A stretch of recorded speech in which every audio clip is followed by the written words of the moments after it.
Glória a Deus. Gênesis capítulo de número 37, nós vamos ler a partir do primeiro versículo,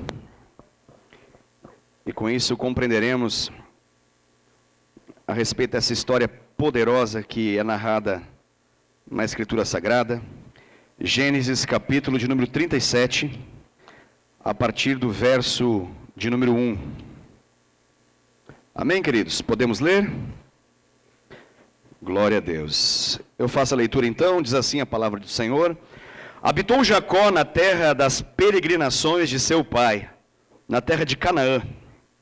Esta é a história de Jacó. Tendo José 17 anos, apacentava os rebanhos com seus irmãos. Sendo ainda jovem, acompanhava os filhos de Bila e os filhos de Zilpa, mulheres de seu pai, e trazia más notícias deles a seu pai. Ora, Israel amava mais a José que a todos os seus filhos, porque era filho da sua velhice. E fez-lhe uma túnica talar de mangas compridas. Vendo, pois, seus irmãos que o pai o amava mais que a todos os outros filhos, odiaram-no, e já não lhe podiam falar pacificamente. Teve José um sonho, e o relatou aos seus irmãos. Por isso o odiaram ainda mais, pois lhes disse: rogo-vos, ouvi esse sonho que tive. Atávamos feixes no campo, e eis que o meu feixe se levantou e ficou em pé, e os vossos feixes o rodeavam e se inclinavam perante o meu. Então lhe disseram seus irmãos: reinarás com efeito sobre nós? E sobre nós dominarás realmente? E com isso, tanto mais o odiavam, por causa dos seus sonhos e de suas palavras. Teve ainda um outro sonho, e o referiu a seus irmãos, dizendo: sonhei também que o sol, a lua e 11 estrelas se inclinavam perante mim. Contando-o a seu pai e a seus irmãos, repreendeu o pai e lhe disse: que sonho é esse que tiveste? Acaso viremos eu e tua mãe e teus irmãos a inclinar-nos perante ti em terra? Seus irmãos lhe tinham ciúmes. O pai, no entanto, considerava o caso consigo mesmo. Até aqui é o suficiente para que nós possamos compreender a respeito de uma palavra que Deus quer liberar sobre a nossa vida, ministrar o nosso coração. E o tema que eu quero ministrar nessa noite se chama Imparáveis. Imparáveis. Amém? Glória a Deus.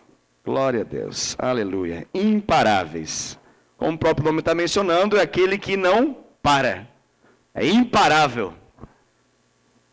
Tudo tenta resistir, tudo tenta fazê-lo parar, mas há algo suficiente na vida dessa pessoa que o torna imparável.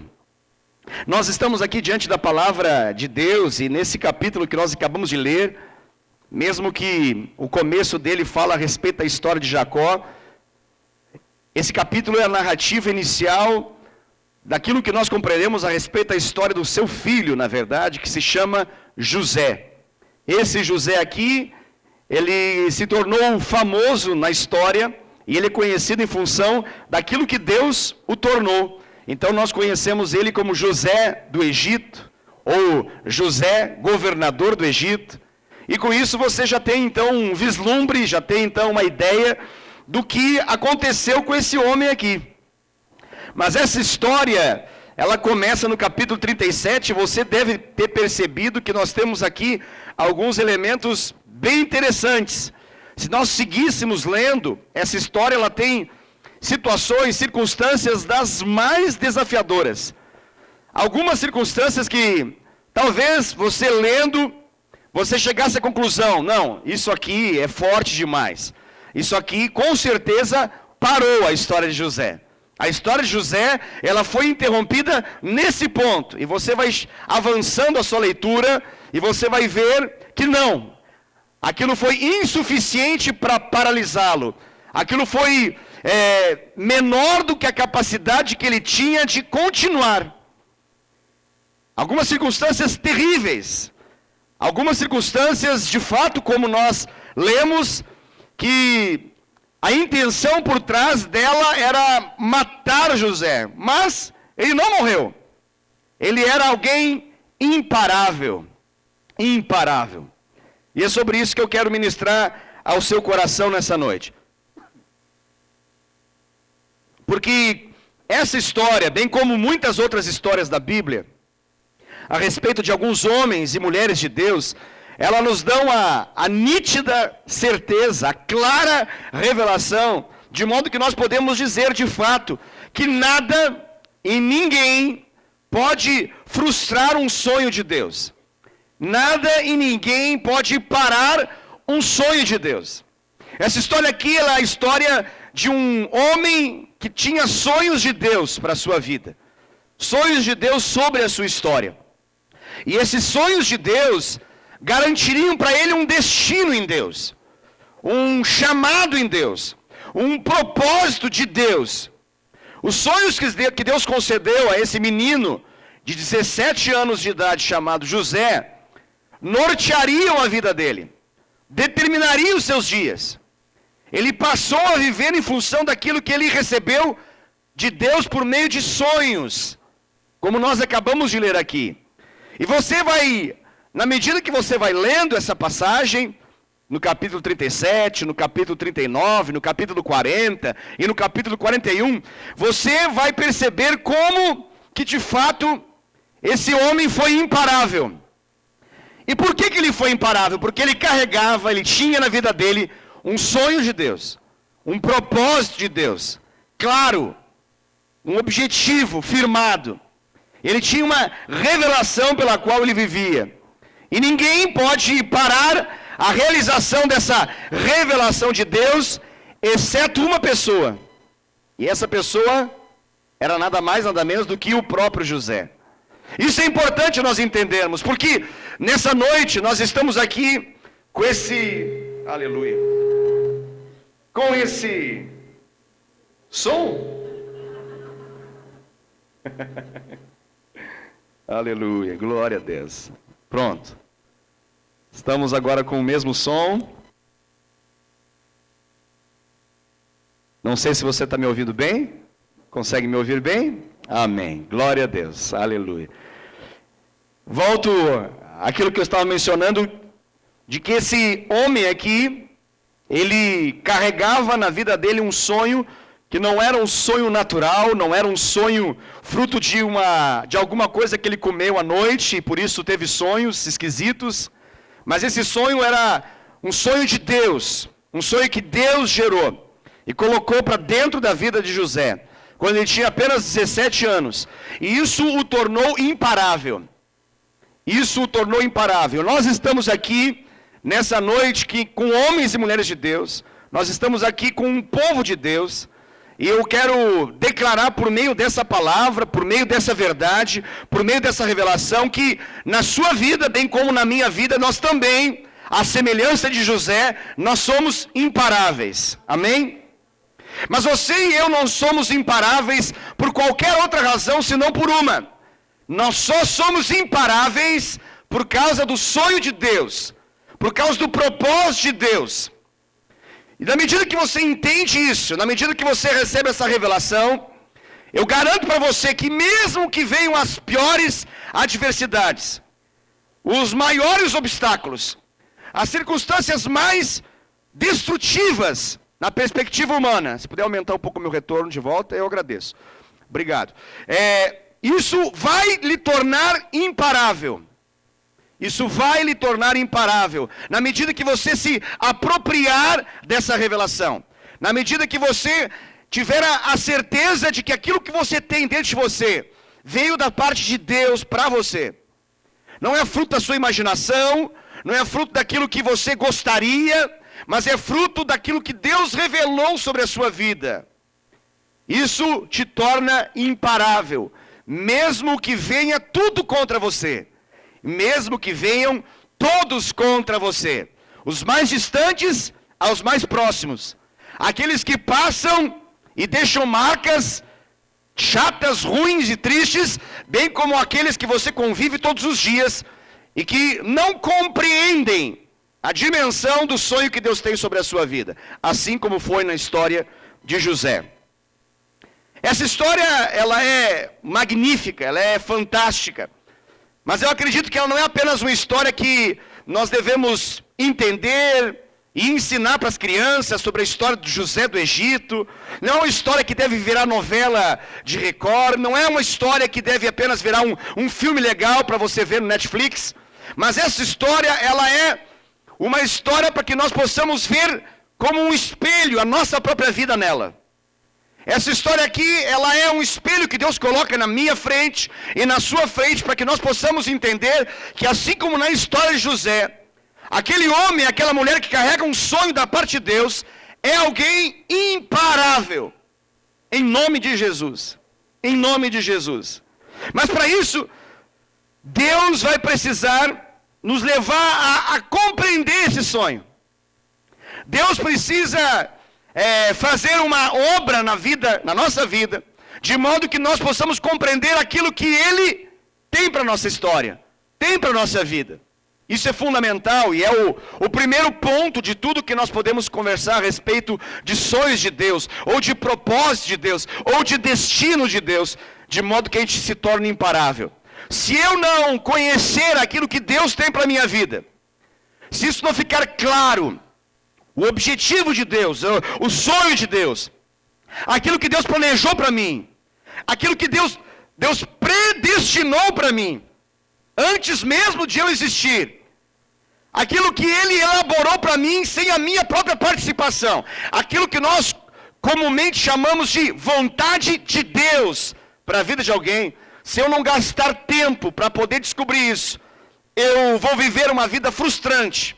Eu vou viver uma vida que tudo vai me parar. O que me torna imparável é a compreensão do sonho de Deus. O que me torna imparável é a revelação que Deus tem para a minha história.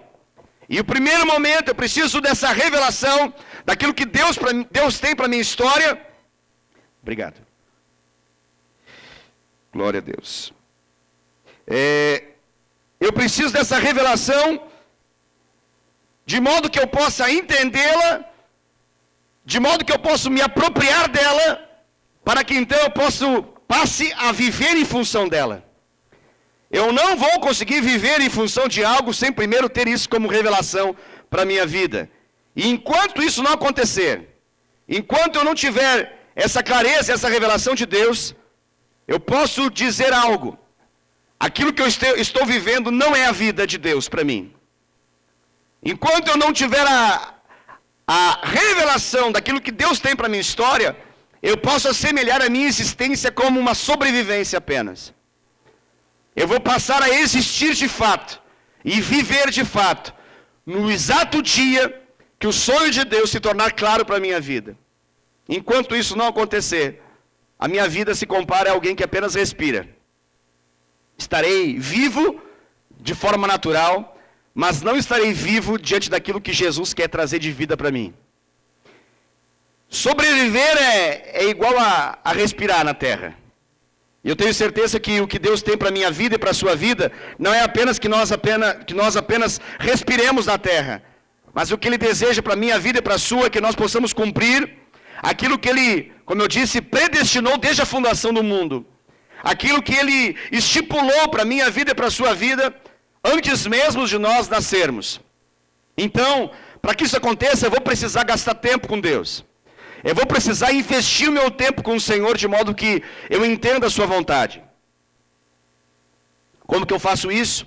Eu vou precisar ter uma vida entregue, consagrada ao Senhor, de modo que aquilo que Ele fala possa ser ouvido por mim. Se eu não ouvir o que Deus fala para mim, eu não vou viver aquilo que Deus tem para mim. Então, a primeira coisa que eu preciso na minha vida é garantir que aquilo que Deus quer falar para a minha vida possa chegar para a minha vida. Eu vou precisar investir tempo suficiente e arrancar da minha vida qualquer distração, de modo que fique esse canal livre para que Deus possa falar ao meu coração. através de um sonho, de uma visão, que Deus possa estabelecer o propósito da minha existência. Isso é feito através de oração, através de jejum, através de consagração, até que nós possamos entender aquilo que Deus pensa sobre nós. Isso é muito importante. José, ele aos 17 anos, um menino ainda, ele sabia o que Deus pensava a respeito dele. Você sabe o que Deus pensa a respeito de você? Você que tem caminhado com o Senhor, você que tem congregado nessa igreja, você que tem e presume ter um relacionamento com Deus, talvez você saiba muito aquilo que Deus pensa a respeito de qualquer coisa, mas isso ainda não lhe faz viver. O que lhe faz viver é o dia que você passa a entender o que Deus pensa sobre você. E quando você entende aquilo que Deus pensa sobre você, e você leva isso a sério, e faz disso a sua vida, você passa a viver a vida plena e a vida e abundância que Ele tem para a sua história. Porque as palavras de Deus, elas vão estabelecer para a nossa vida um destino.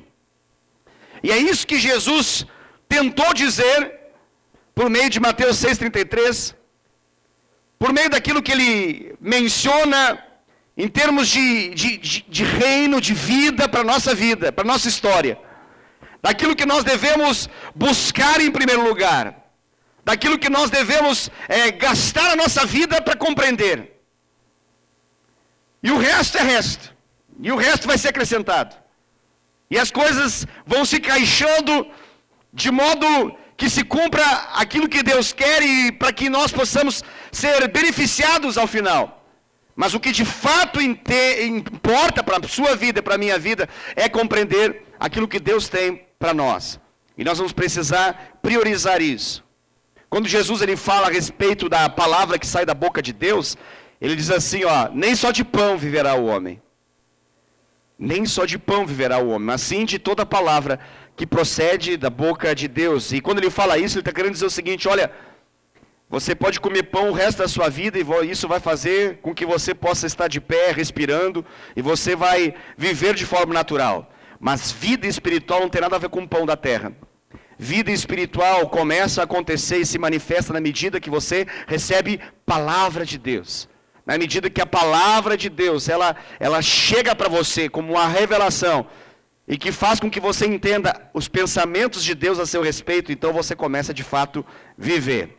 Então o mais importante, e aqui eu quero deixar enfatizado isso, não é o tanto de conhecimento de Deus que você tem a respeito de qualquer coisa, mas a coisa mais importante para você conhecer é o conhecimento de Deus que você tem a respeito de si mesmo. Você pode conhecer os 66 livros da Bíblia e ainda assim ao final não saber o que Deus pensa sobre você. Enquanto uma pessoa pode ter lido um versículo bíblico ou escutado apenas uma pregação, e pode ter tido uma revelação da parte de Deus e ela sair daquele lugar ciente de quem ela é e do que Deus quer da vida dela. E isso é poderoso, é radical, é transformador e fará com que essa pessoa passará a gastar a sua vida em função disso. E isso vai torná-la imparável.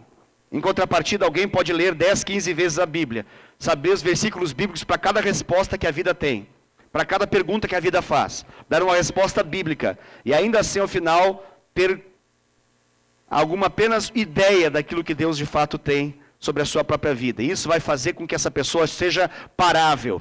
Inúmeras serão as circunstâncias que irão paralisá-la. Ela precisa descobrir urgentemente aquilo que é a vontade de Deus para a sua história. Amém, queridos? Viver a vontade de Deus começa a acontecer quando nós entramos em concordância com aquilo que Deus fala conosco. Quando nós entramos em alinhamento, em concordância com aquilo que é a voz de Deus para a nossa vida, nós de fato poderemos programar a nossa história para viver aquilo que Deus quer. A gente vai começar a viver quando nós compreendermos a vontade de Deus para nós e quando nós começarmos a praticar aquilo que é a vontade de Deus para a nossa história. As palavras de Cristo Jesus são espírito e vida. É assim que a Escritura Sagrada fala. Ele fala, as minhas palavras são espírito e vida. Para que nós possamos viver de fato, como seres espirituais, e para que nós possamos viver a plenitude daquilo que Deus quer, nós vamos precisar investir a nossa vida em descobrir e estabelecer a vontade de Deus como a base e o caminho da nossa história. todos os demais projetos e planos precisam estar em concordância com aquilo que é a vontade de Deus para a nossa história. E quando isso acontecer, isso será levado em consideração por Deus como a nossa resposta ao plano dele. E é isso que é a explicação dessa palavra tão poderosa, composta de apenas 2 letras, mas que muda a vida de um homem e de uma mulher, que se chama fé. Fé é entrar em concordância com aquilo que Deus fala sobre nós. Fé é concordar e responder aquilo que nós ouvimos de Deus. José, ele respondeu aquilo que ele entendeu da parte de Deus, com 17 anos de idade. A grande maioria, a absoluta maioria aqui, não tem 17 anos, já tem um tanto de anos a mais. Tem mais idade do que 17 anos. Algumas crianças estão aqui, alguns pré-adolescentes também. Poucos são aqueles em nosso meio que têm abaixo de 17 anos. Com 17 anos, diz a Bíblia aqui em Gênesis 37, José teve capacidade suficiente em Deus de compreender e reagir ao Senhor por meio dos sonhos que Deus tinha para a vida dele. E isso tornou um menino de 17 anos imparável. Ele não tinha idade suficiente para que nós pudéssemos compreender que ele tinha estrutura emocional, de vida, experiência suficiente para poder ter um couro duro e um coração pronto a obedecer. Ele tinha apenas 17 anos. E isso nos mostra que Deus não está olhando para a idade de uma pessoa. Independente de qual seja a sua e a minha idade. O que Deus de fato leva em consideração é a capacidade que nós temos de compreender que aquilo que nós recebemos dele é de fato funcional, poderoso, forte, o suficiente para que nós possamos gastar a nossa vida em função disso. E então nós vamos passar a viver. A nossa vida vai ser de fato algo que nós podemos dizer que nós vivemos para Deus. A gente começa a viver nesse exato momento que as palavras de Cristo se tornam espírito e vida para nós. E a fé, ela vai fazer com que aquilo que Deus trouxe como revelação se torne realidade. A fé vai tornar a promessa de Deus em cumprimento na nossa vida, na nossa história. Eu reafirmo isso de outro modo, para que você possa entender melhor. Com isso estou dizendo que não só ter palavra da parte de Deus fará com que você viva aquilo que Deus quer. Entre aquilo que Deus fala e aquilo que de fato acontece, na maioria das vezes existe uma condição para que isso se torne realidade. E a condição para aquilo que Deus fala se tornar a realidade na nossa vida se chama fé. Fé. A Bíblia é clara em relação a isso. Existem promessas e profecias que são incondicionais, ou seja, acontecerão, quer você queira, quer não, quer eu queira, quer não. Mas a maioria das promessas de Deus, dos sonhos de Deus, estão determinados em função da nossa reação, da nossa resposta. E isso se chama fé. A fé é a nossa resposta àquilo que Deus está nos trazendo. Então, é um erro pensar que a vontade de Deus ela vai acontecer de forma fácil e simples na vida de qualquer pessoa, pelo simples fato de que em algum momento alguém ouviu algo da parte de Deus. Ouvir algo da parte de Deus é um estágio inicial. Responder aquilo que Deus está nos dizendo é um outro aspecto e um outro detalhe que fará completa diferença em nossa história. A vontade de Deus ela precisa se misturar com a nossa fé. A mensagem de Deus ela precisa se misturar com a fé do nosso coração. Em Hebreus capítulo 4, verso número 2, o autor de Hebreus ele fala a respeito disso, ele diz assim, que a palavra de Deus, ela deixa de ser proveitosa. Ela deixa de ser proveitosa quando ela não é acompanhada da fé daquele que ouviu. Pastor, me explica de outro modo para que eu possa entender. Eu quero dizer que a palavra de Deus ela é invalidada quando não tem fé. É o que o autor de Hebreus está dizendo para nós. Se a fé não acompanhar a palavra de Deus se torna nula. E isso pode gerar crise no coração de alguns que entendem que se é de Deus vai acontecer. Tem pessoas que têm esse lema na vida. Não, se é de Deus acontece. Não aconteceu, não era de Deus. Se aconteceu, é porque era de Deus. Não aconteceu, não era de Deus. Se aconteceu, era de Deus. E elas vão determinando o que é de Deus ou o que não é de Deus por aquilo que vivem. Como se a vida que vivem é a garantia de ser de Deus ou não. E não é isso que a Bíblia fala. Não é a minha vida nem a sua vida que determina se é de Deus ou não. Mas eu passo a viver na medida que eu respondo ao que Deus me diz. Aí de fato vai acontecer aquilo que Deus prometeu.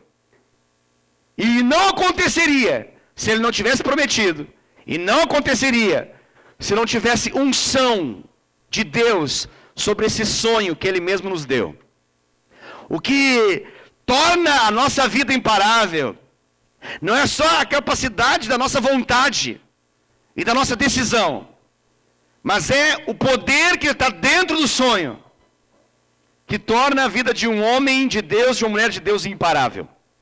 E quando eu reajo, pego a minha vontade e me conecto com esse sonho, aquilo que está dentro do sonho, que é o poder de Deus, a unção de Deus, a glória de Deus, ela traça um caminho, trilha um caminho, que se manifestará na minha vida como aquilo que podemos chamar de a glória de Deus. Aquilo que nós podemos chamar de o cumprimento da promessa de Deus, do plano de Deus. Então, a maior parte das profecias que Deus nos dá, elas vão mostrar para nós, na verdade, o destino que Deus tem para a nossa vida. E a maior parte daquilo que Deus fala conosco é uma condicional. Vai depender da nossa atitude, vai depender da nossa resposta, vai depender da nossa reação. Traduzindo, a palavra de Deus vai exigir algo de nós. A palavra de Deus vai exigir algo de nós. E por que é assim? Bom, pense comigo. Quando Deus fala com algo que é inanimado, sem vontade, sem capacidade de reagir negativamente, automaticamente aquilo que Ele fala acontecerá. Porque não tem oposição alguma. E por mais que tenha obstáculos e batalhas a nível espiritual, a palavra de Deus não achará nenhum obstáculo para que ela se torne realidade. Mas quando Deus fala algo conosco, aí nós podemos reagir dizendo sim ou dizendo não para Ele. Nós podemos reagir dizendo, eu quero fazer disso a minha vida, como eu posso dar de ombros e falar, isso não me importa. E isso vai ser determinante, se vai acontecer ou se não vai acontecer aquilo que Deus quer. Me explica de outro modo, pastor. Ok, Deus fala, haja luz. Existe algum obstáculo para isso? Nenhum. Deus está falando com o inanimado. Não há nenhuma oposição. O diabo não tem poder para poder se opor. Satanás e seus demônios não têm poder para se opor. Ele fala, haja luz, houve luz. Deus cria todas as coisas por meio do poder da sua palavra. Mas quando chega na nossa vida, para que Ele possa criar algo, manter algo, sustentar algo, existe uma pessoa que pode se tornar empecilho para isso. E com certeza não é o diabo e seus demônios. E com certeza não é a sua família também. Nem a sua sogra. Não é o seu patrão. Não é o seu líder. Não é ninguém à sua volta. A única pessoa que pode reagir e impedir que o sonho de Deus de fato se manifeste é você mesmo. É você mesmo. Quando o sonho de Deus na sua vida for desprezado, ele para e te torna paralisado. Enquanto o sonho de Deus está vivo dentro de você por meio da sua fé, você é alguém imparável. Você é alguém imparável. O poder da palavra, ela se manifesta quando nós ouvimos, esse é o primeiro ponto, ouvimos, quando nós aceitamos, e quando nós então respondemos a ela. Isso pode acontecer em milésimos de segundo, isso pode acontecer numa fração de 10 segundos na vida de alguém. Eu estou explicando de maneira que a gente possa compreender, mas isso é a reação do nosso coração. Deus falou com José por meio de sonhos. Ele teve 2 sonhos aqui, em Gênesis 37. Ele aceitou isso como sendo de Deus para a vida dele. E ele reagiu por meio de toda a sua vida, em função desses sonhos que ele recebeu. Esses sonhos determinaram para ele como uma voz profética. Uma voz profética da parte de Deus para ele. É intrigante isso. Porque esse sonho ele tem acompanhamento aqui. Nesse mesmo espaço de tempo em que ele sonha, é o mesmo espaço de tempo que a Bíblia fala que ele era o mais amado dentre os seus irmãos por seu pai. É o mesmo espaço de tempo que a Bíblia fala que o pai, em função do seu grande amor por ele, por José, preparou para ele, fez para ele e deu para ele um presente. Um presente que o declarava como importante. Um presente que atestava diante de todos o quão especial aquele filho era para Jacó. E o presente que ele recebeu do seu pai era uma túnica. Vejam só. Era uma roupa. Era uma túnica que ele passou agora a usar. E a Bíblia deixa claro nesses versículos que nós lemos que essa túnica, somada aos sonhos, a túnica se tornou um elemento visual, emblemático ali na frente deles, de que esse menino era especial, de que esse menino tinha algumas coisas na vida dele que eles não gostavam. A Bíblia deixa mais claro, a Bíblia fala que eles odiavam, é uma expressão forte, não é apenas não gostar, não é apenas não concordar, a Bíblia fala que odiavam seus irmãos, é isso que a Bíblia diz. E odiavam ele, porque ele recebeu uma túnica do seu pai, e porque ele era o sonhador. E é interessante porque a palavra nos mostra a expressão que eles usavam, e a expressão que eles usavam era interessante quando ele se aproxima deles, e eles já tinham uma intenção de matá-lo. A Bíblia fala que eles declaram uns aos outros, dizendo o seguinte: lá vem este tal sonhador. Esse tal aqui é o tal do ódio. Esse tal aqui é o que determina o ódio. Se não tivesse o tal, era só uma expressão de constatação, de afirmação. Inclusive tem uma exclamação, quando eles diriam assim: lá vem o sonhador. Não, mas não era o sonhador, era o tal do sonhador. Era assim que seus irmãos o viam, como esse tal do sonhador. Lá vem ele. É a expressão que eles usam justamente nesse momento, quando eles desejam matá-lo, e que se expressa em Gênesis 37. Depois do relato dos sonhos, depois que ele deixa claro para os seus irmãos e para os seus pais aquilo que ele sonhou da parte de Deus, a história continua, e chega um determinado momento que ele vai receber um comando dos seus pais para ir até os seus irmãos e trazer as notícias daquilo que eles estavam fazendo. E a Bíblia fala que de longe eles viram ele, e antes que ele chegasse, conspiraram contra ele para o matar. E no versículo 19 diz assim: e diziam um ao outro: vem lá o tal sonhador. E a Bíblia menciona então detalhes a respeito daquilo que eles prepararam para José, com a finalidade de acabar com a raça dele, acabar com a história dele. Mas ele era alguém imparável. Ele era alguém imparável. É interessante isso porque há o sonho, existe o sonho, mas o sonho sempre se deparará com a realidade. Uma coisa é o sonho de Deus, outra coisa é a realidade humana. Se nós não tivéssemos na realidade humana, terrena, não teria nenhuma oposição, mas nós vivemos nessa realidade humana, terrena. E sempre que o sonho de for ouvido, compreendido, aceitado no coração do ser humano, e que nós quisermos de algum modo reagir a esse sonho, nós vamos precisar lidar com um negocinho chamado realidade. E a realidade, por vezes, ela é cruel, irmãos. Mas não tem outro caminho. Não tem outro caminho, senão não teria a manifestação da nossa fé. A nossa fé não seria vivenciada, nem cresceria, ela não seria manifestada se não fosse por essa situação entre o sonho de Deus para a vida de alguém e a realidade da vida de alguém. Como assim? Não estou entendendo o que você quer dizer, pastor. Bom, a realidade que nós dizemos, o que nós determinamos daquilo que é real? Aquilo que é real é aquilo que é tangível, aquilo que nós podemos tocar. Se eu estiver lá em São Paulo e quiser falar com a minha família aqui, eu vou usar um meio virtual para poder nós nos vermos. Vou fazer, uma chamada de vídeo.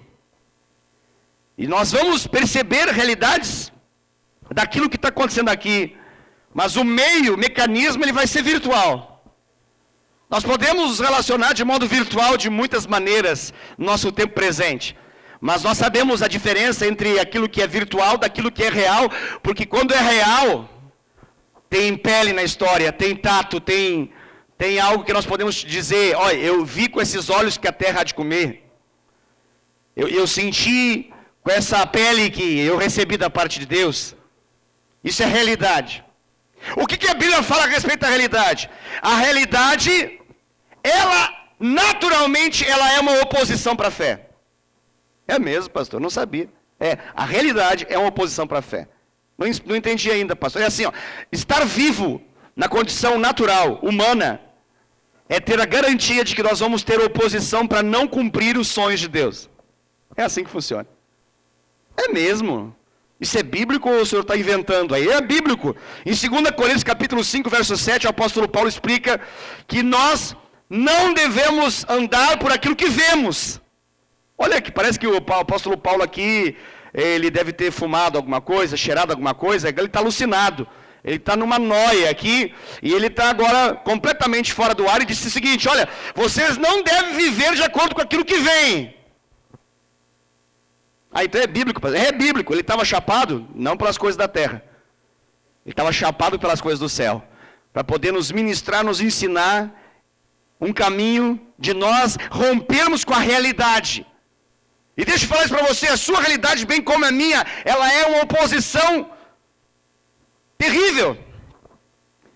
Porque de forma natural, quando eu olho no meu espelho, assim como você olha no seu espelho, sabe qual é a constatação que você tem diante do sonho que você recebeu de Deus? É a única. É como se o espelho falasse e gritasse para você dizendo: não vai acontecer isso.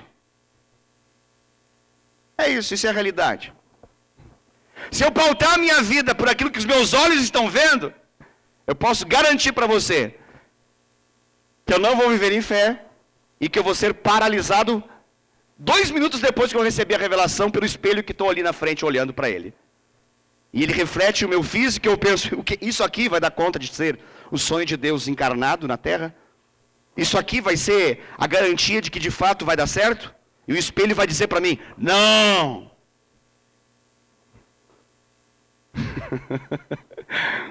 Essa história de espelho que fala, né? É como se o espelho falasse. Como nas histórias, dos contos, né? É como se o espelho falasse. E a gente pudesse perguntar para ele e ele responde para a gente. Que imagem é essa? Essa é a imagem da realidade. Essa é a imagem da realidade. A realidade, ela é cruel. A realidade é cruel? Ela é cruel. Ela é cruel. E todos os elementos de oposição, elas se manifestam dentro de um negocinho chamado realidade.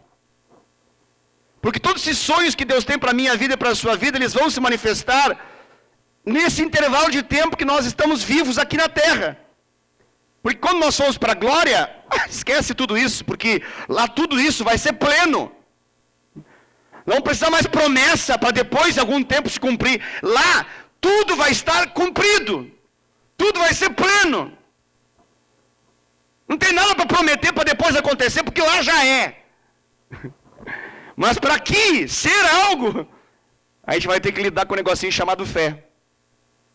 E aqui o apóstolo Paulo nos explica e diz o seguinte: olha, não andeis por vista. Olha que coisa louca. Não andeis por vista, ou seja, não paute a sua vida em função da realidade que seus olhos estão percebendo. É isso que ele está ensinando para a gente. Meu Deus do céu. Que desafio, não? Para pessoas assim, tão pessoas quanto nós somos. Né? Para gente assim, que é tão gente, né? Se a gente estivesse falando com anjos, seria completamente diferente. Mas a gente está falando com gente. A gente está falando com gente, com pessoa, com ser humano, que vive realidade, né? Realidade, assim, você sai de uma pregação, sai de um culto, chega em casa e acontece uma coisa que você diz: que realidade terrível essa que eu estou vivendo. Eu não acredito que isso me aconteceu. Meu Deus, tem misericórdia, Senhor. Jesus, que terrível. Tem pessoas que começam a pensar até, falam, não é possível, eu acho que eu sou diferenciado mesmo. Mas não por coisa boa, mas por coisa ruim. Eu não sei como é que pode, tem 300 pessoas lá e parece que só comigo acontece esse tipo de coisa. Parece que 299 pessoas voltam para casa crendo que tudo vai dar certo, chegam em casa e a sua família crente os recebe tão bem, e todos à sua volta dizem amém para aquilo que estão recebendo, mas comigo é diferente, eu volto para casa e parece que o inferno está lá. Tem pessoas que nesse pensamento até gostariam de morar aqui, talvez. Puxar aqui, ver se o Luciano cede aqui em algum lugar. Vou morar aqui. Porque parece que aqui a coisa funciona. Numa pregação de domingo dá certo. A gente sai daqui sonhando. A gente sai daqui a semelhança de José, como um sonhador. Mas aí a gente volta para a realidade. E a realidade ela é cruel. E por que existe a realidade? Porque a fé, ela precisa ser provada. Só por isso. Não tem outro detalhe para explicar para você. Porque a fé, ela precisa de atitude. A fé sem obras é nula, é morta, é inexistente. Ela é inoperante, ela não tem vida. Para a vida da fé se manifestar, ela precisa de um elemento chamado o teste, a prova. E o sonho vai ser provado. E a prova, ela vai se manifestar em nossa vida para poder garantir uma coisa para nós. E olha, detalhe importante, isso é para nós. Eu vou frisar, eu gosto de falar assim, porque aí todo mundo fica mais atento, porque numa pregação de 1 hora, nem tudo a gente fica tão atento, mas quando o pastor fala assim, agora o negócio tem que ficar atento, então a gente fica. Então, fica atento agora, naquilo que eu vou falar. A prova que nós vivemos em nossa vida, diante daquilo que nós recebemos da parte de Deus, ela é importante para nós, que estamos passando por essa prova. Não é para os outros não, para nós. Porque ela vem para poder garantir uma coisa para nós. Não é para os outros não, é para nós. Que é garantir se aquilo que nós recebemos é um sonho ou se é uma alucinação. A prova vem para a nossa vida para que a gente possa garantir se aquilo que nós recebemos é uma visão ou é apenas uma miragem. Ela vem para a nossa vida para garantir se aquilo que nós recebemos da parte de Deus é um destino ou impressão meramente humana. É por isso que vem a prova. Porque ao final da prova a gente vai saber. A gente vai constatar.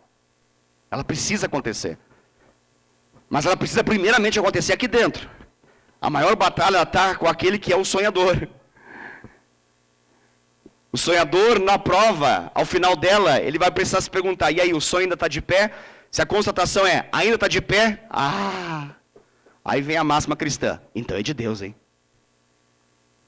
Agora, se a prova foi suficiente para estragar aquilo tudo, o que ao final nós costumeiramente vamos entender não era de Deus. Agora a questão é, era de Deus ou não era? Era de Deus. Mas a prova, ela vem para que ao final nós possamos ter clareza, ciência, certeza. Ela precisa vir para que nós possamos estar seguros. Para que todas as impressões equivocadas possam ser deixadas de lado. Para que toda dúvida possa ser deixada de lado. E nós olharmos não para a circunstância, porque a circunstância, eu já falei que ela é complicada, ela é terrível. Muitas delas. Mas é você olhar para o sonho. E o sonho está lá, vivo. Por quê? Porque o sonho tem unção nele. Há unção no sonho. Há unção no sonho. E essa unção do sonho, ela vai se tornar conhecida. E não é porque José pede, é porque é assim. Deixa eu detalhar esse momento aqui. José não pediu para Jacó fazer uma túnica para ele. Jacó entendeu que deveria fazer uma túnica para ele. José não ficou na fila, dentre todos os irmãos, no primeiro lugar, falando com um cartaz, eu quero uma túnica, para poder mostrar para todos o quão bom eu sou. Quem reconheceu isso, essa diferença, e fez essa honra pública, foi Jacó. O que está querendo dizer, pastor? Eu estou querendo dizer que quando Deus te dá sonho, Deus vai trazer revelação, constatação por meio de alguém. Que vai dizer, eu creio, eu confio, eu asseguro. E isso vai se tornar algo claro, prático, algo visível, algo que vai se estabelecer como uma honra pública. E um detalhe, isso tem a ver com José, não tem a ver com Jacó. Porque o mesmo que deu a túnica, vai chorar depois ela com o sangue do animal, mas foi o mesmo que disse para ele que era o mais amado e mais especial, mas foi o mesmo que também teve dúvidas em relação àquilo que ele entendeu como sonho da parte de Deus. Olha que coisa intrigante. Então, pastor, para aí, deixa eu ver se eu entendi, porque agora ficou confuso. Quer dizer que aquele mesmo que honra pode ser aquele mesmo que suspeita alguma coisa? Pode ser. Mas então qual que é a importância da honra? A honra é importante para jogar esse sonho para fora. A honra ela é importante para tornar público. E também para que a oposição comece a acontecer. Que loucura, pastor, isso é masoquismo? Não, seria masoquismo se o José dissesse, eu quero sofrer. José, ele teve sonho, e ele creu. E quando ele creu, aí vem túnica. E quando vem túnica, aí vem problema. É assim. Traduz isso para mim. É assim, você estava em casa querendo fazer qualquer outra coisa. Deus te chama para uma igreja e fala com você. Você chora, reage e fala, agora eu quero. Aí você vem à frente. O que acontece? Começam os problemas. Ah, meu Deus do céu. Mas aqui você recebe honra. Aqui você é declarado como amado, querido, especial, predileto pelo Pai. E o louco é que às vezes tudo se transforma. Tudo se altera. Por que precisa disso tudo? Porque a fé precisa ser provada. A fé sem obras é morta, é nula, ela precisa disso. Volto a dizer, o negócio não é com o outro, é com aquele que recebeu o sonho. O sonho precisa ser provado, e a prova ela vai garantir se isso de fato é real para aquele que sonhou. É interessante, você pega essa história, e eu disse que as circunstâncias elas são... Se você for olhar para aquilo que acontece dos 17 anos de José até os 30 anos de José, você vai falar, cara, o que é isso, gente? Não é possível que aconteceu tanta coisa dramática em tão pouco tempo. Quanto tempo dá isso? São 13 anos. Em 13 anos, tanta coisa estranha acontece. Vem comigo para você entender. 17 anos, ele tem sonhos da parte de Deus. Ele fala do feixe, o feixe dele se levanta, os feixes dos demais ficam ao derredor dele e se inclinam.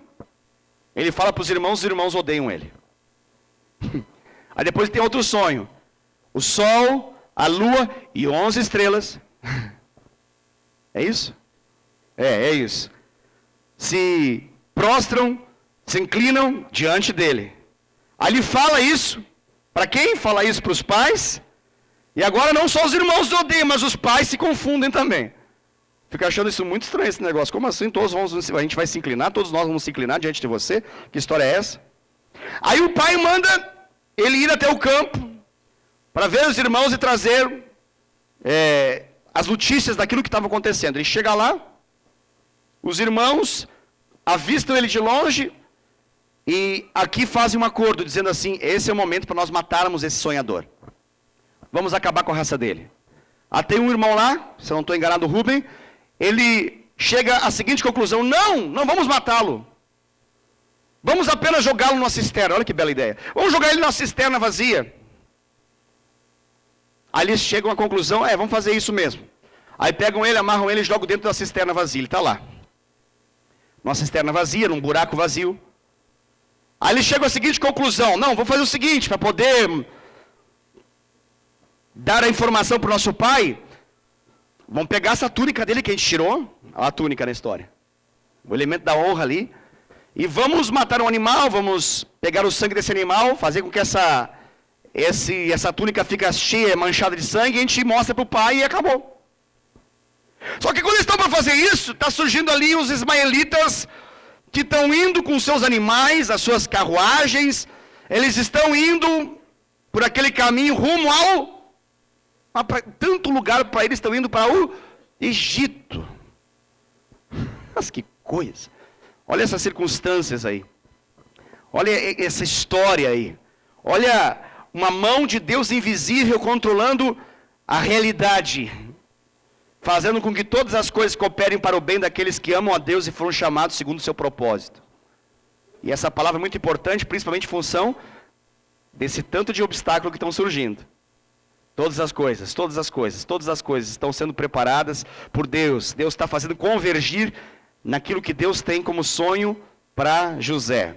Aí vem os ismaelitas passando, eles chegam à conclusão, antes eles estão vendo a carruagem desses homens passarem, e eles concluem, olha, vamos fazer o seguinte, não vamos mais matá-lo. Olha que bela conclusão. Vamos ganhar dinheiro com eles. Aí eles venderam lá por 20 ciclos de prata, se eu não estou enganado, ouro, algum outro elemento. Está na história, depois você pode ver. Entregaram ele então para os ismaelitas. Agora ele já não está, tiram ele do poço, lá da cisterna vazia.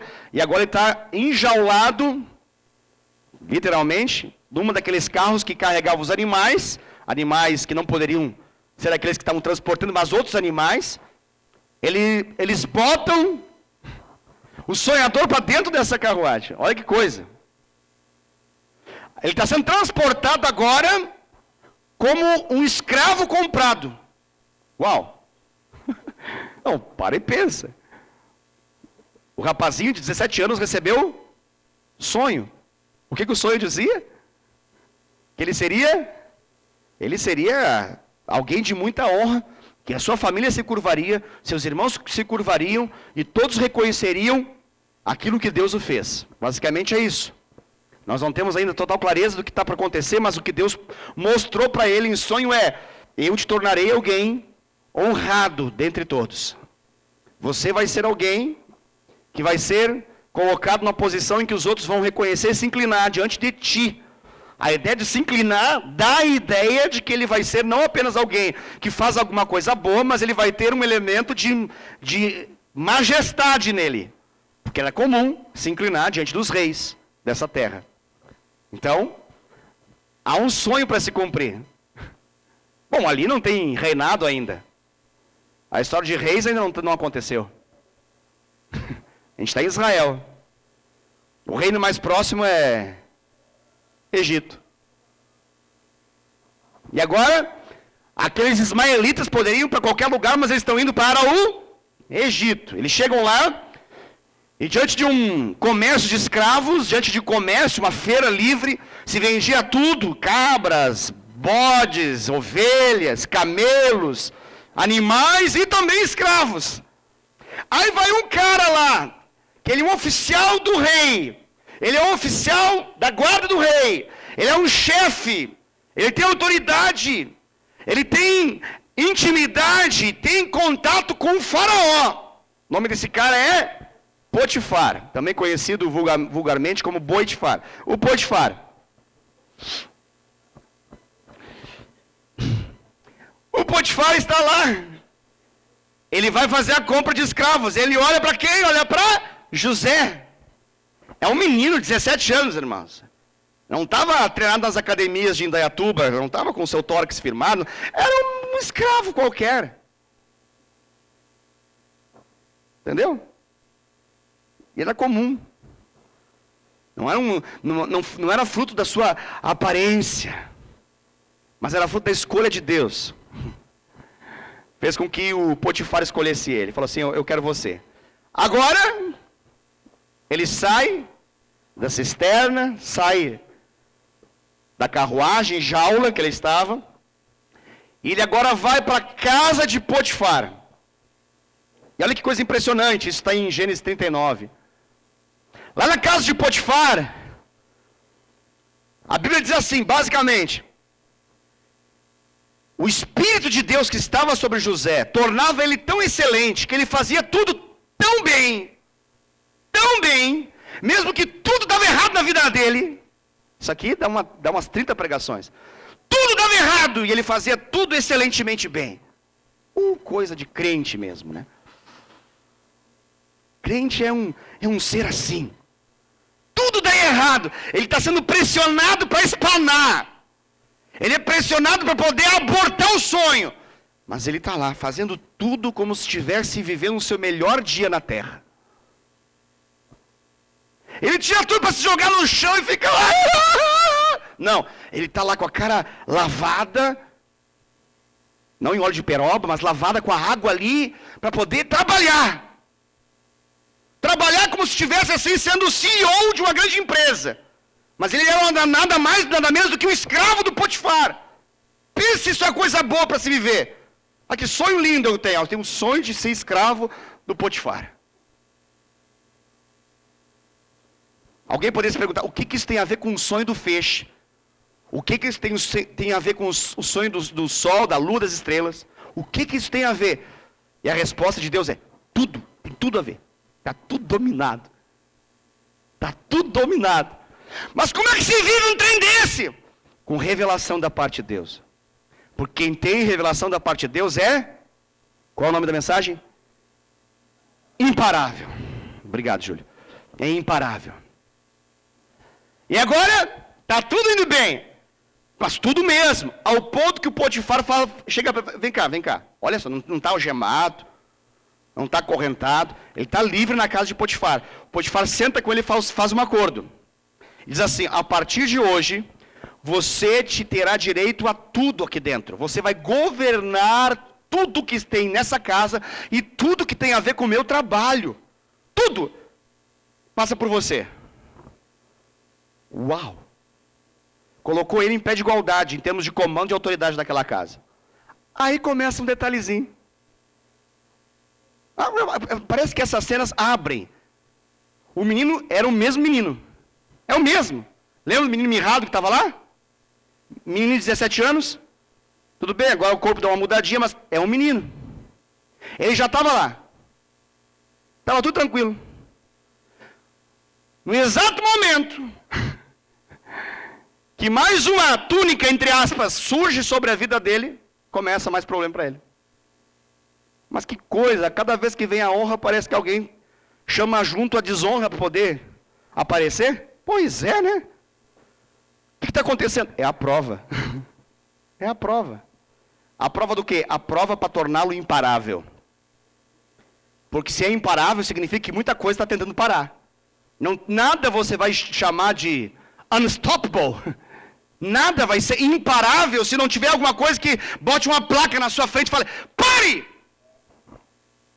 Ele tinha muitos motivos com uma placa na cara dele. Pare. Agora tem mais uma. Ele está ali. E agora vem a mulher do cara. Vem a mulher do Potifar. Agora entendi. Então, aí vem a mulher dele. Detalhe que ela é terrível, irmãos. Porque ela não fala assim, oi, tudo bem? Não, ela chega e fala, deita-te comigo. Mas que... Você já viu uma cantada dessa? Não é assim, oi, você vem sempre aqui? Não, é, deite-se comigo. Misericórdia, pastor. Tomara que ela seja feia. Bom, era a mulher do Potifar. É a mulher do Potifar. O cara tinha uma posição de autoridade da qual que ele poderia escolher qualquer mulher. Eu não acho que ele escolheu alguma assim... Mais ou menos, eu acho que ela era realmente bonitona. Não foi por causa da beleza que ele negou. Tanto é que ele vai explicar por que ele nega. E quando ela faz a proposta, diz a Bíblia claramente, José disse para ela, não. Recusou. E explicou. Mas olha, rapaz, o homem é bom, hein? Recusou e explicou. E disse assim, o seu marido me deu autoridade sobre tudo nessa casa, menos sobre você. Eu posso tocar e fazer absolutamente tudo. Eu não seria desleal ao meu senhor aqui da terra, o Potifar, e ao meu senhor dos céus. Ele falou isso. Ele disse para ela o seguinte, A minha vida é pautada por um princípio chamado fidelidade e honra. Honrar quando dá tudo dando certo é a coisa mais linda. Todo mundo dá tapinha nas costas e fala, que lindinho. Honrar quando tudo dá errado e quando as propostas mais ardilosas estão diante de você. Continuar honrando, isso é coisa para um sonhador. Isso é coisa para alguém que é imparável. Ele poderia gastar 10 minutos com ela, saciar o apetite sexual dela, e ninguém ficaria ali sabendo disso, porque ela estava agora sozinha na casa. Passa vários dias, e ela oportunamente entende que não tem ninguém na casa. Detalhe, a Bíblia fala isso, ninguém na casa, a não ser ele trabalhando, e ela chega, e percebendo que não tinha ninguém, ela agora não apenas fala, ela agarra ele. Ela pegou ele. Na linguagem atual. Ela foi para cima. Pegou as vestes dele. E ele disse, não vou fazer isso com você. E nesse exato momento, ela puxa ele e ele sai correndo. E agora, de novo essas roupas do José na história, né? De novo esse negócio. Eita, rapazinho, ser perseguido por roupa, né? É túnica, sempre tem um elemento físico. E agora, estava tudo no oculto, ele sai correndo, ela fica com as vestes e ela começa a gritar, ah!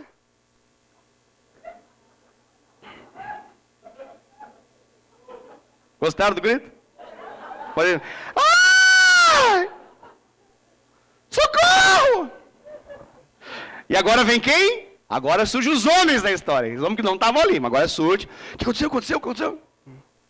Ela fala assim, estava eu aqui, bela e formosa, tranquila, de repente esse moço hebreu veio sobre mim, me agarrou e tentou me bulinar. Tentou abusar de mim. Eu me joguei para um lado, para o outro, numa luta corporal. Eu disse não para ele, mas ele mesmo assim veio sobre mim, me agarrou. E nessa batalha está aqui a prova. Aqui está a prova dele. E agora, chamam então Potifar. Ele chega lá de peito para cima, assim. E ao final do relato dela, ele determina o quê? Prisão. Rapaz, estava tudo indo tão bem, não estava? Nunca está tão bem enquanto não está para se cumprir aquilo que Deus tem para a nossa vida. Nada é tão bom comparado com o cumprimento do sonho de Deus para a nossa vida. Nada é tão gostosinho, de modo que a gente possa fazer casa, enquanto não se cumprir o sonho de Deus para a nossa vida. O sonho de Deus para a vida de o feixe que se levanta, ou daquele que sobre ele se encurvam sol, lua e estrelas, não era o comodismo da casa de Potifar. Não era. E olha agora o que vai acontecer.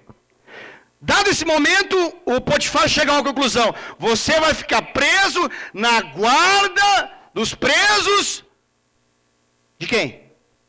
Do rei. Não é possível isso que está acontecendo. Parece que está tudo dando errado ao mesmo tempo, parece que está tudo dando certo. Para nós está fácil, a gente está olhando para o retrovisor da história, a gente já sabe o final. O desafio é quem está vivendo a história ali.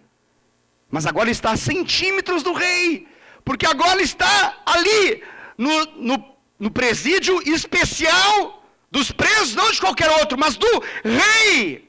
Ali está o lugar onde o rei determinava que os presos estivessem. São os presos do rei. Mas é um preso. A gente fica pensando, meu Deus, mas quanta... É cisterna, é a carruagem de jaula, é a casa do Potifar. Agora ele está ali na prisão do rei. Aí ele chega na prisão do rei. Não, é uma novela repetida essa história. É sempre a mesma coisa. Eu quero ministrar isso ao seu coração e quiser a Deus que essa história repetida também, essa novela repetida seja na sua vida também. É sempre a mesma coisa. Qual sempre a mesma coisa? É sempre a mesma postura. É sempre a mesma atitude. É sempre a mesma reação. Por quê? Porque nós estamos diante de um homem imparável. Ele chega lá no presídio do rei, na casa de detenção do rei.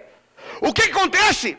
Ele começa a fazer tudo da maneira mais excelente possível. Olha o padrão, está tudo dando errado, mas a minha postura vai ser a mais correta possível.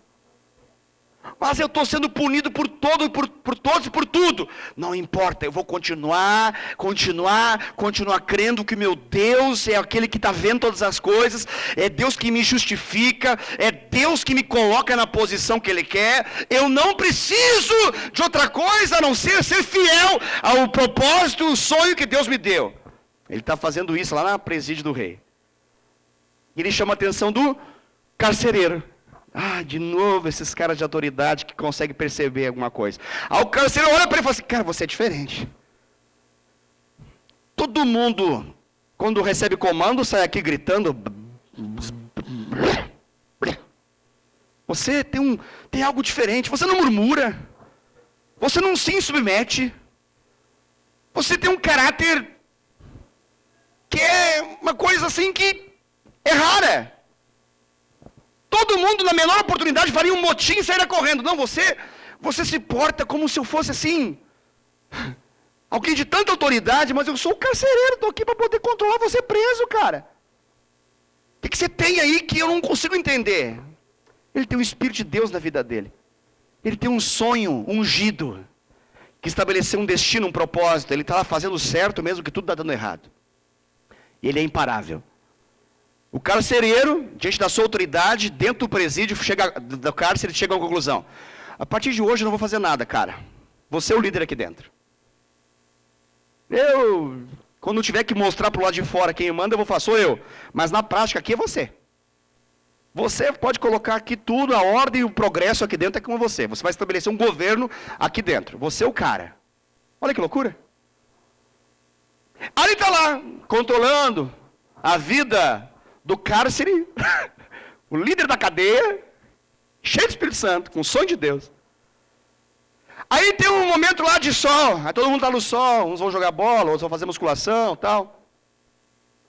Aí tem dois moadinhos no canto, assim. Eu já conheci os caras, já tinham tido uma conversa. Eles se aproximam e falam, ei, o que aconteceu? Tô ruim, acordei meio para baixo. O que aconteceu? Eu tive um sonho. Falei, sonho? Eu gosto desse negócio. Eu vivo função desse negócio. Eu vivo função de sonho. O que você sonhou? Aí um deles, que era alguém que insultou o rei no passado, falou para ele o seguinte, olha, um sonho estranho. Eu vi uma videira, a videira e tinha 3 ramos. E daqui a pouco eu pegava as uvas, espremia numa taça e eu dava para o rei. Quem era esse cara? Era o copeiro do rei. O cara que fazia isso.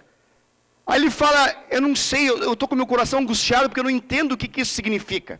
Aí o José fala assim, você não entende, o homem não entende, mas Deus que dá sonhos entende. E agora está para se cumprir um propósito na sua vida. Os 3 ramos significam 3 dias. Em 3 dias você vai ser liberto.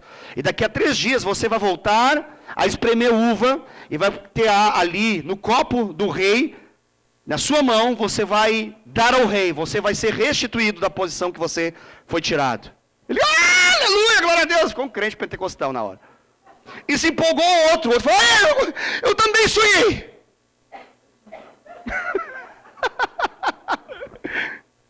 Também sonhei. Também fiquei angustiado. Você, interpretações, ele fala, Deus é aquele que traz revelação de sonhos. Qual foi o seu sonho? Eu sonhei o seguinte, eu era padeiro, você sabe, né? Eu era padeiro do rei. Eu sonhei que estavam uns cestos de pão. 1, 2, tinham 3 cestos sobre a minha cabeça. E eu estava levando para o rei. Só que de repente, esse último cesto, mais de cima sobre a minha cabeça, foi atacado por aves. As aves vieram e comeram todo aquele pão. Foram embora, não entendi nada. O que seria? Esse eu entendi. 3 cestos significam 3 dias também. Daqui a 3 dias você vai ser liberado. Você vai ser liberado e a sua cabeça da história será cortada a mando do rei.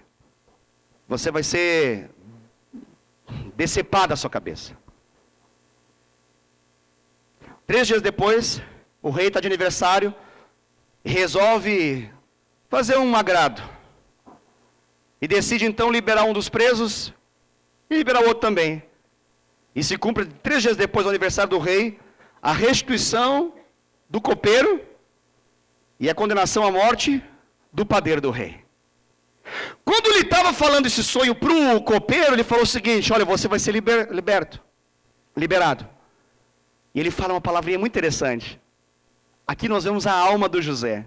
É a alma dele. Ele tinha uma alma, ele era ser humano. Ele está sendo provado ao extremo. Ele está ali, ele tem 28 anos nesse momento. Se passaram 11 anos, desde 11 anos aguardando o sonho se cumprir. Com 28 anos, o amigo dele, o cara do sonho, que ele revelou agora o sonho, vai sair e ele fala uma coisa para ele assim: ó, lembra-te de mim quando você estiver lá com o faraó. Lembra-te de mim quando você estiver com ele. O copeiro sai, mas sai assim cantando pneu. Sai e não se lembra mais de nada. Nova vida, nova realidade, uma nova unção, uma nova história. E foi viver a vida dele lá junto ao Palácio Real. Todo dia ele tinha o privilégio de tomar e perceber se não tinha veneno, qualquer coisa. Ele preparava, ele sabia o que vinha. Ele era aquele que administrava o que o rei, o faraó, tomava. Todo dia. Passaram-se 2 anos. 2 anos! Pastor, por que isso existe na Bíblia? O nome disso se chama esquecimento.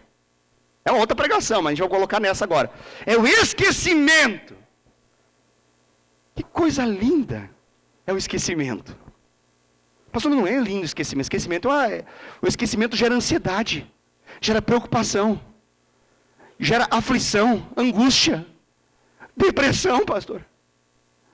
O esquecimento, ele garante para nós que nós temos direito de ficar assim. Assim, pastor. Porque nós estamos tão perto de se cumprir, e alguém se esquece da gente. Está errado, está injusto isso. Por que o esquecimento existe? Para se cumprir a pregação passada, semana passada, quando eu falei da ansiedade. Porque existe o tempo de Deus e existe o tempo do homem.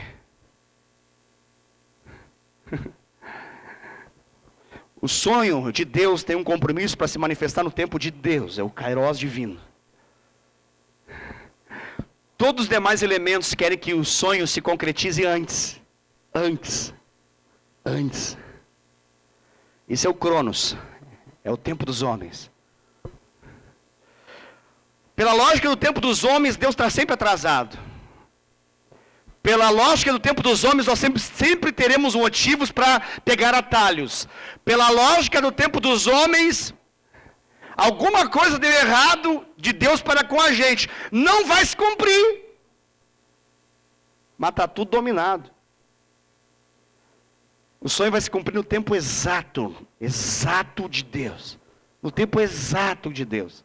E como que vai se cumprir? É porque eu vou dizer para alguém: por favor, me ajude a ajudar Deus? Não. Deus não precisa ser ajudado em nada. Deus, ele só precisa olhar para a nossa vida e encontrar fé viva depois de 11 anos. 11? Isso, 11 anos. Aos 28 anos ele é provado mais uma vez, por esquecimento. Passa 2 anos, agora ele está com 30 anos. E agora Deus vai, porque Deus controla todas as coisas. Todas as coisas. E agora quando ele tem 30 anos, Deus vai dar um sonho estranho para quem? Para o faraó. Foi ele que botou o sonho na cabeça do faraó? Não, foi Deus. Foi ele que falou assim: toma aqui meu cartão, não se esqueça de mim. Quer o meu currículo, leva junto. Faz a... Não. Tem coisas na terra que a gente precisa, porque são coisas da terra, a gente precisa garantir. Toma o currículo, toma o cartão. Esse sou eu, aqui sou eu, qual dia, qual hora estou lá. A proatividade para as coisas da terra é excelente, maravilhosa. Mas para cumprimento do sonho de Deus, existe um tempo propício, certo, de Deus, que precisa ser provado por todos, inclusive pelo esquecimento. Isso é maravilhoso. Tem gente que pula dessa altura aqui, ó. Me esqueceram, não me convidaram, eu não sou mais amigo.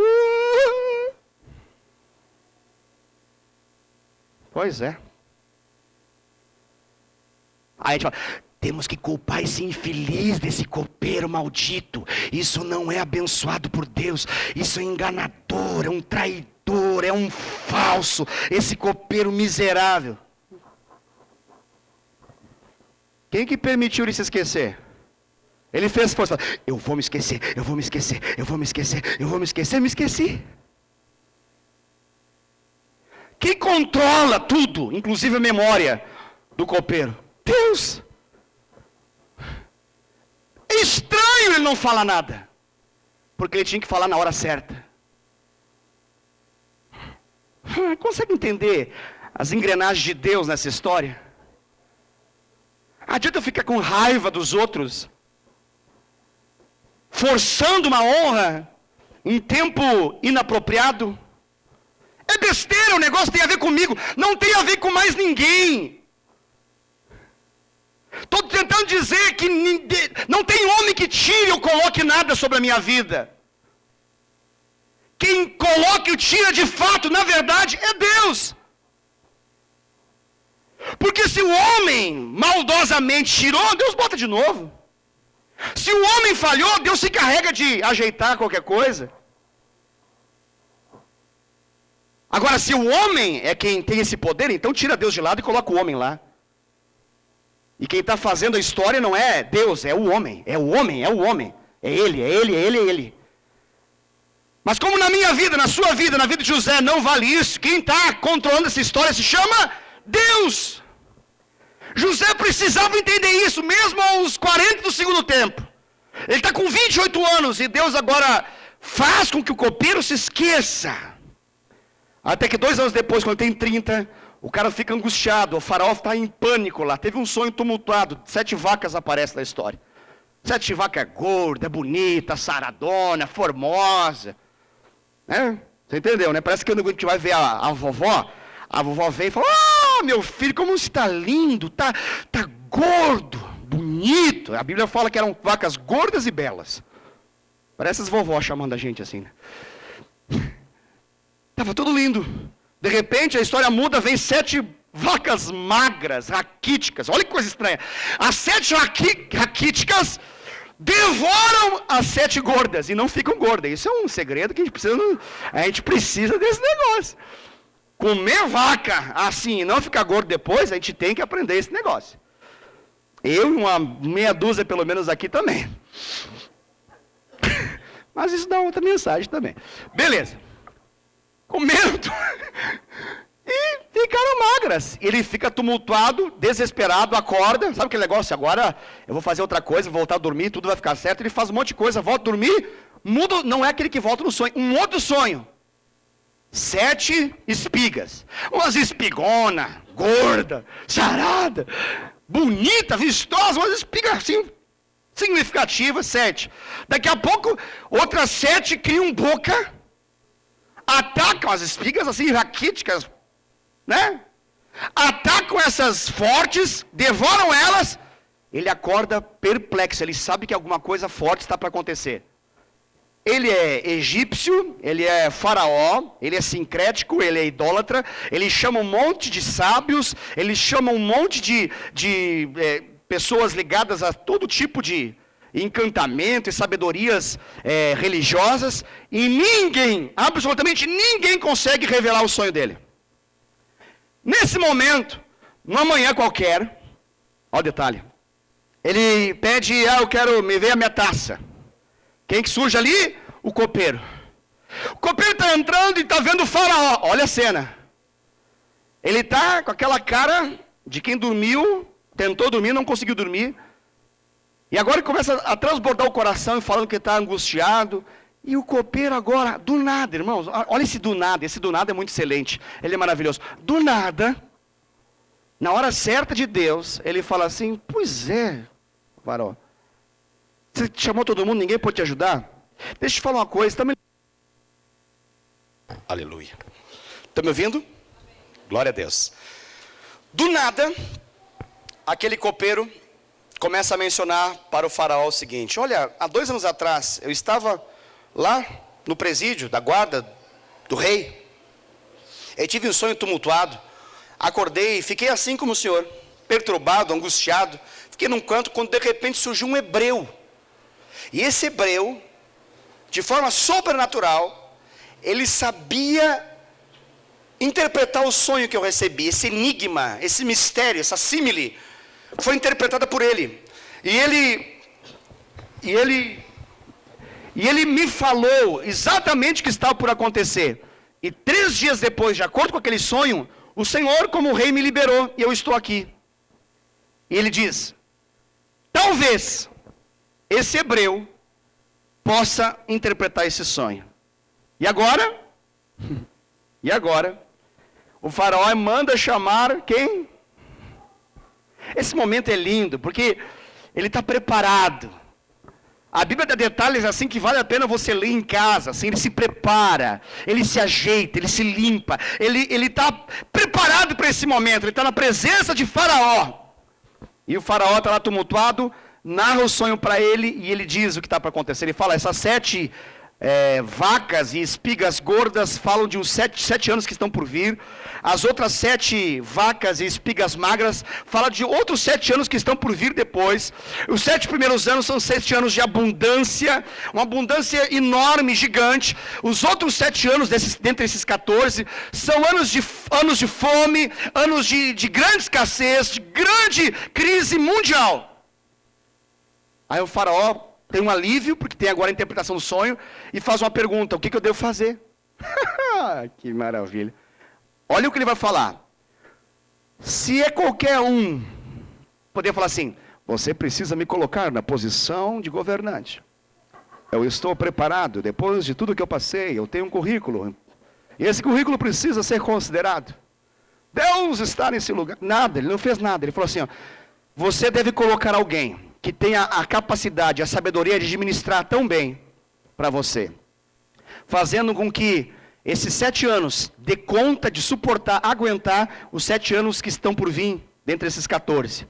E isso fará com que o Egito vai viver vai ser um tempo de abundância em meio à escassez. Povos de toda, olha o detalhe que ele está falando, povos de toda a terra virão até o Egito para comer. Isso vai se cumprir com a família dele, vai ter restauração familiar depois, olha o que ele está falando. E aí então, no final dessa conversa, o faraó diz o quê? Eu não vejo outro homem na terra. Olha o faraó. Eu não vejo outro homem na terra. Senão, é essa hora que rufem os tambores, né? Senão,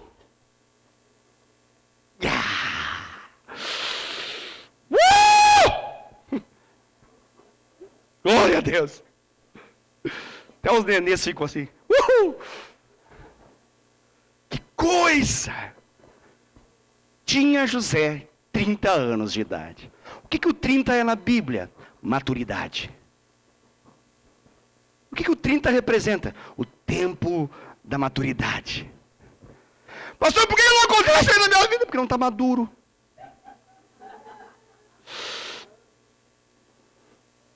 Tem coisa que não acontece na sua vida ainda, pastor? Não acontece. Por quê? Porque eu não estou maduro. O que tem que fazer, pastor? O que a gente vai fazer com isso? A gente vai continuar fazendo aquilo que Deus quer que a gente faça. Mas está todo mundo falando contra, e vai acabar, e vai arrebentar, e vai pegar fogo. Continua fazendo aquilo que Deus te chamou a fazer. Mas com cara de acabado, derrotado, ai. Não, limpa a cara, lava a cara, está tudo bem. Aleluia. Como é que está? Está tudo bem. Mas não pode estar tão bem. Ouvi falar que está tudo dando mal. Não, está tudo bem. Mas isso é hipocrisia? Não, isso é fé. E não vou falar daquilo que está dando mal para quem não pode resolver. A minha aliança é com aquele que resolve aquilo que dá mal. E que no tempo propício, certo, vai fazer com que alguma coisa se torne uma conversa aqui, de alguém diga: eu não sei, mas eu não vejo outra pessoa. Senão, é assim na minha vida, é assim na sua vida. É necessário e importante que possamos passar por todas essas provas. Todas. A incompreensão dos de perto, o julgamento dos de longe, as prisões que limitam, as situações limitadoras, Todas estão dentro. O esquecimento, tudo isso está no pacote do cumprimento dos sonhos de alguém que é imparável. Amém?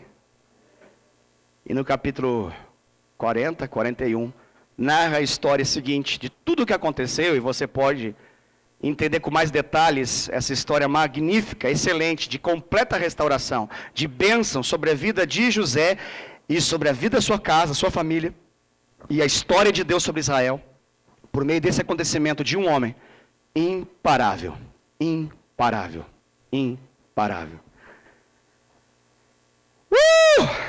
E agora, pastor, o que a gente faz? Depois de tudo isso, a gente tem que perceber. Deus falou comigo? Essa é uma pergunta importante. Deus falou comigo. O que Deus falou comigo? Deus falou o que Ele pensa sobre mim. Se a sua conclusão é essa, o que tem que fazer agora? Você tem que se apropriar dessa palavra. Você tem que se apropriar dessa palavra tanto, mas tanto, mas tanto, tanto, que você esteja disposto a dar a sua vida por ela. A gastar a sua história em função daquilo que Deus falou para você. E aí o que vai acontecer, pastor? Você vai reagir ainda nessa noite a essa palavra. Mas deixa eu te prometer o que está para acontecer. Vai acontecer muita perseguição sobre você. Aleluia. Muita oposição vai vir sobre você. A sua realidade vai se tornar cruel. Você vai ter sensos de injustiça em muitos momentos.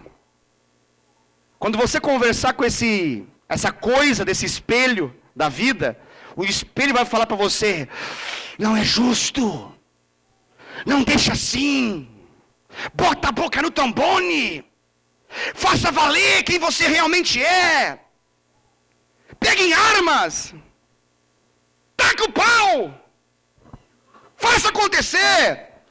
Aí você vai falar para o espelho: não acredito em você, porque eu não ando por vista, eu ando por aquilo que Deus me falou. E eu não ajeito nada nem para mim. Eu tenho um Deus que ajeita a história para mim. Eu não furo fila, eu não pego atalho, eu preciso ter a melhor postura em meio às coisas mais tristes e terríveis que possam acontecer. Por que você faz isso, seu ridículo? Seu otário? Seu estúpido? Aí você fala: porque eu sou crente. Quem vai falar isso para você? O espelho vai falar isso para você, não é uma pessoa não. O espelho vai falar isso para você. Desista! Dá 3 tapinhas no chão e fala: parou! Desisto! Pede pinico! Por que não desiste? Porque o único que pode fazer com que o sonho não se cumpra, quem é mesmo? Eu.